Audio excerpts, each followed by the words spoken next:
আশঙ্কিত ওপার বাংলা, উত্তেজনা ভয়ের আঁচ এপারেও। থমথমে দক্ষিণ দিনাজপুরের হিলি সীমান্তের চেকপোস্ট। জানা যায় শুধুমাত্র মেডিকেল ভিসাই যেহেতু কার্যকর, সেখানে দাঁড়িয়ে প্রবল ক্ষতির মুখে আলু পেঁয়াজ রফতানি। শুধু অ্যাডভান্স হয়ে থাকা স্লট বুকিংয়ের ওপর চলছে আমদানি রপ্তানি। বন্ধ হয়েছে বলতে আমাদের তো আলুর এটা বন্ধ হয়ে গেছে, 27 তারিখে বন্ধ হয়েছে। সেই গাড়িগুলো ছিল, জ্যাম লেগেছিল, রাস্তা জ্যাম ছিল, এই কারণে গাড়িগুলো আজকে এক্সপোর্ট মানে কিছু গাড়ি আটকে গেছিলো, কালকে রোড জ্যাম হয়েছিল, সেই গাড়িগুলো মানে লাস্ট কয়েকটা গাড়ি ছিল সেগুলো যাচ্ছে।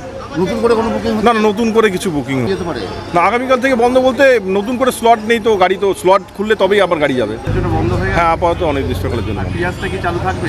পেঁয়াজটা তো চালু থাকবে বলছি। অন্যদিন 500 লোকের পারাপার হয় সেখানেই দেশ পারাপারের গ্রাফ অনেকটাই নিম্নগামী। সংখ্যাটা আমাদের সেই 1971 সন থেকে হয়ে আসছিল, যেটাকে আমরা আসলে মানে ভাবছিলাম যে এই হবে, ঠিক হবে, এই ভালো হবে।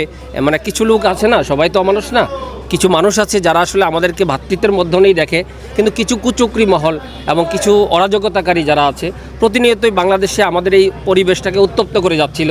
এবং উত্তপ্ত করতে করতে আমাদের বাংলাদেশে একটা সময় কিন্তু অনেক পার্সেন্টেজে আমরা ছিলাম, এখন আমরা সেটা 3% এসে নেমেছে। আমরা চাইছিলাম যে হয়তোবা কোনো একদিন ঠিক হবে, কিন্তু সেটার কোনো প্রকার বালাই দেখছি না।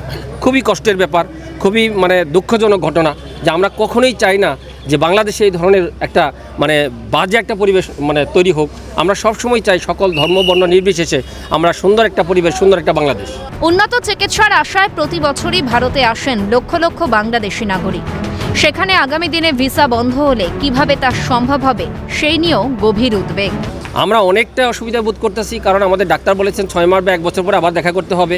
কিন্তু এখনকার যে পরিবেশ আমরা শুনছি যে আমাদের হয়তো ভিসা অনির্দিষ্টকালের জন্য বদ্ধ হয়ে গেছে, তো তখন আসলে চিকিৎসা করাতে না পারলে হয়তো মানে যেভাবে করে ইতিপূর্বে আমাদের বাবা মাকে বিভিন্ন সময় চিকিৎসার কারণে আমরা হারিয়েছি বা বিভিন্ন কারণে হারিয়েছি, এবার হয়তো বা আমাদের মানে ভারতবর্ষ থেকে আমরা যে চিকিৎসাটা পেয়েছি এটা কিন্তু মানে এতটাই প্রশংসনীয় সারা বিশ্বের কাছে।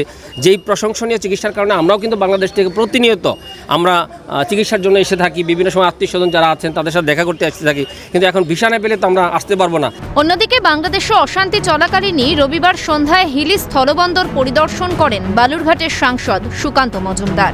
কর্তব্যরত বিএসএফের সঙ্গে কথাবার্তায় সীমান্ত পরিস্থিতি নিয়ে খোঁজ খবরও নেন তিনি। শঙ্কর কুমার রায়ের রিপোর্ট, ক্যালকাটা নিউজ।